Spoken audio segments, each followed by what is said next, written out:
Hi, I'm Brian, and today we're going to talk about this album, and it is the Cars' debut album. It's a behemoth of a debut album, and not only that, but it appears on nearly every list of the greatest debut albums of all time. This is a 1978 pressing from New Zealand, and what's really interesting is this is a repressing, but on Discogs there is nothing that can be seen in terms of where the original pressing is. So I don't know. On the inside, we have the original artwork for the cover, I think supplied by David Robinson, the drummer. This is what it would have looked like. And I tell you what, if I was looking at this, I would think of it more of a new wave album because it gets clunkered in there, new wave album, than this one. And this one, of course, was imposed on them by Elektra, and it features the model Natalia Medvedeva, or something along those lines. I'm sorry if I'm getting that wrong, which I think strategically and in terms of sales was a pretty good move.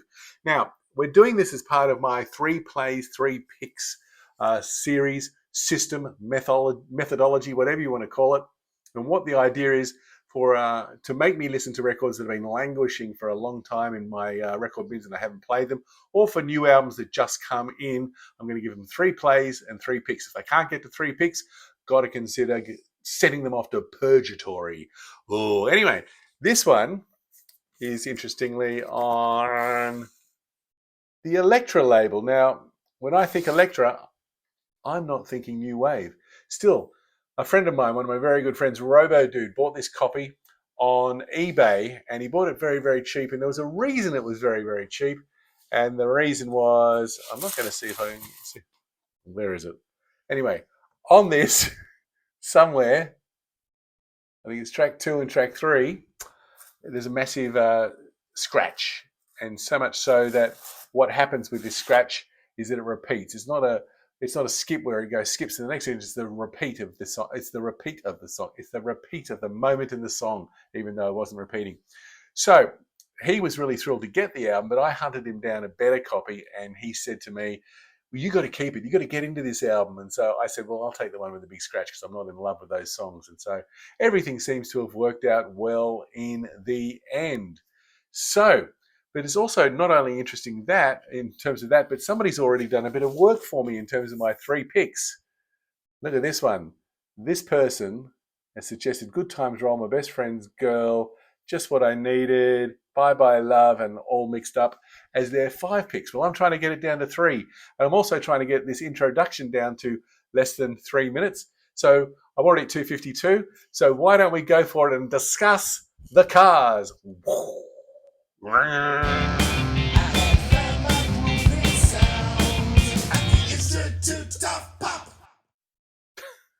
Anyway, so we've discussed the Cars. We've just given them an introduction. Well, we haven't introduced the band at all at this point, and we haven't introduced the primary singer, Rick Ocasek, on guitars and vocals. And who else haven't we discussed? Well, we haven't talked about Elliot Easton on guitar, David Robinson on the drums, Benjamin Orr on the bass, or Greg Hawkes on the keyboards and the saxophone. What a tight-knit band this one was. And it features production by Roy Thomas Baker, who I predominantly remember because he produced Queen. And there are some moments in this album that really have a little bit of Queen. And that starts on the first track of the album, which is Good Times Roll. Now, when I played this, I hadn't heard it probably about 20 years. I was struck by how damn good this song and those voices that are blending in the Good Times Roll section or whatever it is. Those voices are very Queen-like, aren't they? And you can really sense Roy Thomas Baker there. The guitar tone is absolutely fanging, and there's a beautiful flourishment of keyboards. In the lyrics, there's a healthy dose of sarcasm and world weariness, everything to do with your fear of the world, an existential crisis perhaps. But it's certainly in this song when we go, let the good times roll, let them knock you around, let the good times roll, let them make you like a clown, let them make you a clown, should I have said. But I'm going to go on with it. Anyway, I really enjoyed this song, and of the 3 singles, this is my favorite, and it is a pick. There you go. So now we move on to the skipping territory, skipping. So then we move on to My Best Friend's Girl, which is the second single from this album, and it's a bit bland. It's a bit blur for me. I don't know, but also I fully recognize it's a perfect piece of power pop. Perfect piece of power pop. I guess. And the lyrics, here she comes again. She's my best friend's girl, but she used to be mine.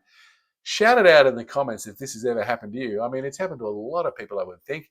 You know, have that best friend steal your woman or your woman go off your best friend. Has it happened to me? No, because I'm very selective with my best friends and they never do something like that. And you'd get out anyway, wouldn't you? You'd leave. You'd go to Saskatchewan or somewhere like that to avoid the infamy, the intrigue, the embarrassment, the humiliation. I don't know. Or maybe you just get on with your life. I don't know. So not my favourite song. I used to see this one played in bands quite a lot, but not kind of as much as the next song, which is Just What I Needed. And we've got this scratching still popping up here. That's the first single. And talk about front loading the track listing. There, first, second, third single, second single, first single, or something like that. You know, those were the singles. You know, they're going for that. And it sort of starts off the same way as Let the Good Times Roll, but then my reaction to this song, I would say, is very similar to my reaction to not Just What I Need, My Best Friend's Girl. Even though there's a different singer, Benjamin Orr takes over here, and I don't know whether I would have noticed the difference. I'd probably notice the difference of them if they played it live, and I'm sure this would be a great song to play live. I love the guitar tone. It's fantastic, and the guitars just drive this song, and it would be great to see this song, and I think this album in a small bar or a small venue where you could get the sweat and the energy there. Wait a second, I'm just describing basically every 80s cover band in a bar throughout the 1980s, early 1990s, because if you're playing covers, you had to play one of these three songs, and if you wanted a really good bet, you'd play them all. And there's that weird rhythm change towards the end where it's going like 2 and 4, and then it goes to 1 and 3. 1, 2, 3. Well, there is. I'm not doing it right. That's for drummers, that is.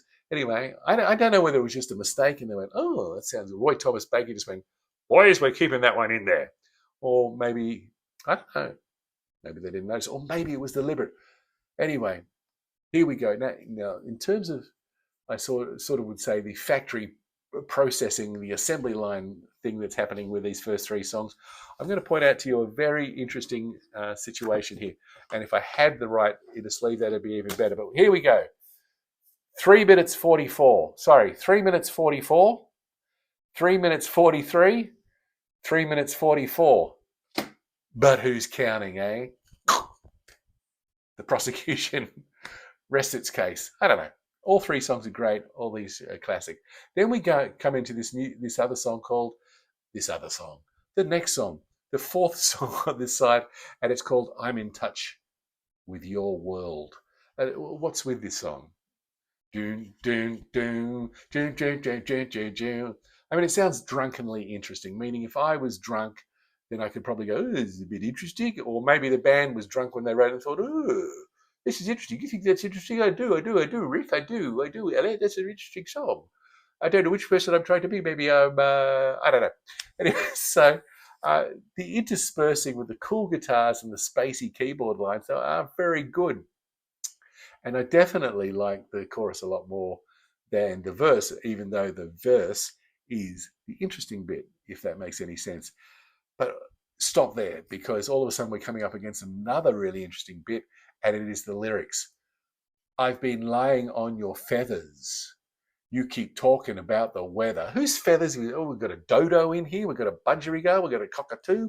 I don't know. But I've been lying on your feathers. You keep talking about the weather. And here's the clue. I'm a psilocybin pony. You're a flick fandango phony. I think the key word in this sort of rhyming couplet, or wide rhyming 4 lines, whatever they call that, can't remember. I teach it, but I can't remember right now, is the word psilocybin. Let's go over to the last song on this first side of music, and that's Don't Cha Stop. Don't Cha Stop. And initially I thought this was like a heavy riffage take on Testimony, a shout out to Pleasant Valley Sunday by the Monkees. This is another song I'd really like to hear live, but I don't like the chorus much at all. I don't like how it goes with the verses. Like, we've got one really good chorus, one really good verse. Let's put them together, and they're not quite gelling together. Then again, I'm sure there's a lot of people out there who absolutely adore this song. The drums and the bass are just super tight between Benjamin and David. They're just incredible. And Easton's guitar shows that he was just a fantastic player right from the beginning. Anyway, that's the end of the first side. And the alarm bells are ringing, the warning signs. We've got the 2-minute warning or the two-sided warning. I don't know what it is, but we've got problems here because we've only had one pick from the first side. I don't think we've been in that situation before. What's on side 2? And then bang, out of the gates comes You've All I've Got Tonight, which is really interesting. It's got this massive flanger sound on the drums. And is there a bit on the guitar as well, or is that clean to juxtapose it? But anyway, we've got some massive riffage as well from Elliot Easton here. And we're bringing in those Queen style orchestral vocals. Just dial that one up for us, would you, Mr. Thomas Baker? Can't remember what he's... Roy the boy, Roy the lad. Can you please get those up for us, those Queen-style orchestral vocals? Right, now put them on here, beautiful. It's a huge song to open side 2, and I can understand, I think I mentioned, anyone liking this, but the lyrics can be read in so many ways. And I'm going to assume it's a male and a female, is it being from the male's perspective, from the female's perspective? Not sure, but it'll change the meaning completely. I don't want to feel sorry for you. You don't have to make believe it's you. You can pump me, I don't care. You can bump me, I don't care. You can love me just about anywhere. It's all right. You're all I've got tonight. I don't know. Is this demeaning the presence of the partner, the woman in this situation, or is it just a case of self-loathing? Or is it lifting the partner to a higher level, saying, it doesn't matter what's going on in this world, you're still the best thing in my life? I don't know. I'll leave that for smarter minds and brainier people to get than me. Anyway, the strange thing after all of that, I'm picking it. There you go. So that's my second pick. First song on either side, both picked. And now we move into Bye Bye Love, and Benjamin is back on the vocals here, and it sounds like filler. It feels like filler. It kind of is filler. But I do love the bridge a lot. I'm just not a fan of the chorus at all. This is a song of two halves again, plus a bridge. And maybe the bridge allows them to walk across to the other side. It's not for me. It's okay. It's there. I think this song is about as inspired as the title. Bye bye love, bye bye, etc. Yeah, anyway, but that segues immediately into this song called Moving in Stereo. And what's the story here? So this person who's had this before, I've picked that one, and you picked that one. Now let's have a look down here. I've picked Moving in Stereo, and you haven't. And here's a clue. I'm not going to pick All Mixed Up either. So we have our points of difference. But I dig this song because it's all about the keys. It's all about the sounds of Greg Hawkes going off there and putting these swirling washes of keys, but also these beautiful flourishments. And he co-wrote this song. And this is new wave. The first song I thought that could be seen as new wave, and I love those low pitch vocals with those foreboding keyboard swells, which take us into spacey, exploratory new territory for this album, which is really good. I love the long instrumental in here. I'm not sure that Elliot did because I can hardly pick him up on this album. But come on, let Greg play. Let Greg Hawkes play. That's what I'm after. And I'm wondering whether they played this one much live. Tell me if you ever got any insight into this one, because I don't think they did. All Mixed Up finishes the album, and this is a song of possibilities. Whether it accepts those possibilities and runs with it, I'm not too sure. We've got those Queen-style vocals as well. Thank you very much, Roy Thomas Baker. Can I call you RTB? Return to boisterousness, whatever. Anyway, I think an interesting analogy I had when I was listening to this for the third time is this is kind of like Tom Petty. Stay with me on this one. Tom Petty meets progressive rock. So it's all sort of, I don't mean this in any insulting way. It's sort of like meat and potatoes meets kumquats and what are those things? Truffles. Kumquats and truffles. Sounds horrible putting them together, but maybe that's what's happening here. But Tom Petty had that song, which is vaguely psychedelic. Was it Don't Come Around Here No More? Or what was the name of the song? Anyway, this song is really got a more spatially open sound to it. I mean, all the other songs pretty. Maybe the last song, "Move It in Stereo," is not the same, but this song really. All the other songs are very tight and to the point. This one opens up a lot more, and then there's a big saxophone solo at the end. I think Greg Hawkes is showing his sax chops here. And even though this album came before Dire Straits, I think, or when Dire Straits started employing a saxophonist or a sax player, well, they mean the same thing, don't they? Well, there you go. Maybe I'm rushing a little bit. What do you think? Anyway, it does sound like the Mark Knopfler sort of local theme from Local Hero sort of saxophone. Perfect for the late 70s, early 80s. Whew. Anyway, that's all I've got to say about this behemoth of an album, the Cars' debut album. I don't know. It's an interesting one. It's a borderline one for me because there are 3 picks that I have here, but I'm not sure that I'm ever going to play this album again. Maybe I should use it and let it languish in my collection and break glass in case of emergency when I need just to rip out a record and put it on and let the good times roll. What do you think? It has given me some pleasure, and I'm a reminder, of course, that if music of any size, shape, style, or moving in stereo gives you pleasure, then who am I to argue with your opinion? There's a lot of people who love this album, and more power to you. Anyway, if you'd like to listen to some more, watch some more of my reviews, they're over there, and those things, you can find them there if you just click on them. That sounded incredibly patronizing. I'm so sorry. It's early in the morning. That's my excuse. That's my reason. Please have a look at some of those other music reviews. I hope there's something there that you might like. And until next time, I hope you're doing really well, staying cool, and bye now.